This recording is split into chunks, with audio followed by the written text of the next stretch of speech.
ما اعرفش الزمالك بقاله كام سنة، يعني اقول 6 سنين اقول 8 سنين، في سياسة غريبة جدا في التفريط في لاعبي الزمالك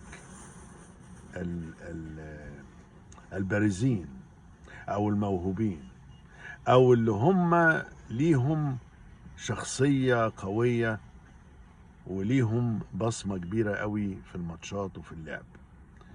في سياسة متبعة آه، مريبة.